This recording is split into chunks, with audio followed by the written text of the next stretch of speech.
10वी आणि 12वी पास उमेदवारांसाठी रेल्वेमध्ये क्रीडा कोट्याअंतर्गत भरती. एशियन गेम्स पासून ते विद्यापीठ पातळीवरील खेळांमध्ये चमक दाखवणाऱ्या उमेदवारांना प्राधान्य दिलं जाणार. राज्यामधल्या वैद्यकीय महाविद्यालयांमध्ये स्तनपान कक्ष बांधणार. सामाजिक उत्तरदायित्व निधीमधून 70 कक्ष साकारणार.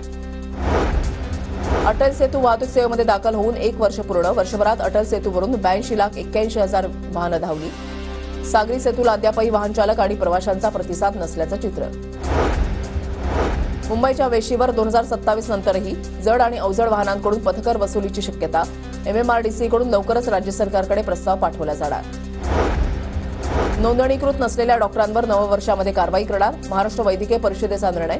राज्यामधील 1,40,000 डॉक्टरांची नोंदणी पूर्ण. डॉक्टरांनी तातडीनं नोंदणी न केल्यास कारवाईला सामोरं जावं लागणार.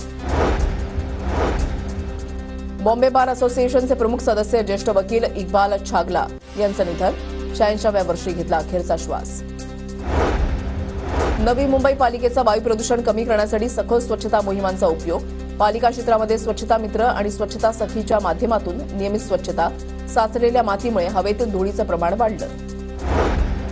भाईंदर ते तलासरी महामार्गाची दुरुस्ती आणि काँक्रिटीकरणाचं काम मे महिन्यामध्ये पूर्ण होणार. राष्ट्रीय महामार्ग प्राधिकरणाकडून 700 कोटींचा प्रकल्प. नवीन वर्षाच्या सुरुवातीलाच भाजीपाल्यांचे दर कडाडले. भेंडी, पापडी, वाल, वांगी आणि गाजर 15 ते 20% महागल्या. मुंबई महापालिका महसूल वाढीसाठी प्रयत्नशील. वापरामध्ये नसलेले भूखंड भाडेतत्वावर देण्याचा पालिकेचा निर्णय. छत्रपती शिवाजी महाराज मंडईची जागा मलबार हिल इथली जागा भाडेतत्वावर देण्याचा निर्णय. अंडर 19 देशांतर्गत वनडेमध्ये मुंबईच्या आयरा जाधवनं केल्या 346 धावा. 42 चौकार, 16 षटकारांची आतषबाजी. आयरा जाधवचा सर्व स्तरातून कौतुकाचा वर्षाव. मुंबईतील कोस्टल रोडच्या भराव भूमीमध्ये हिरवळ बहरणार.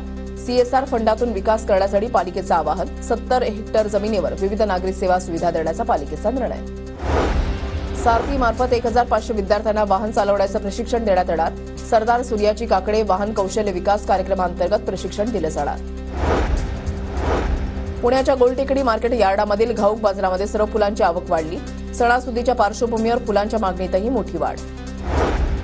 पुण्यामधल्या खडकवासला धरण क्षेत्रामध्ये धार्मिक स्थळांची अवैध बांधकामं. प्रशासनाकडून जमीनदोस्त. वारंवार नोटिसा देऊनही धरण क्षेत्रामध्ये अतिक्रमण केल्यानं प्रशासनाची कारवाई.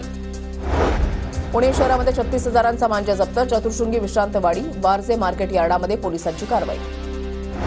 पुण्यामध्ये घरगुती गॅस सिलेंडरचा काळा बाजार. वडगावमध्ये 61 गॅस टाक्या जप्त. वडगावच्या बुद्रुक भागामध्ये गॅसची चोरी करून विक्री केल्याचा प्रकार. पुण्यामध्ये भरारी पथकाकडून 1ली ते 5वीच्या विद्यार्थ्यांचं मूल्यमापन करण्याचा निर्णय. 15 ते 17 जानेवारीपर्यंत चाचणी होणार. संपादक पर्यवेक्षीय यंत्रणेमार्फत पडताळणी केली जाणार. पुण्याच्या राजगडमधील अमृतेश्वर महाविद्यालयाच्या ग्रंथालयामध्ये वाचन संकल्प महाराष्ट्राच्या उपक्रमाला सुरुवात. विद्यार्थ्यांना वाचनाची आवड निर्माण व्हावी यासाठी उपक्रम राबवला.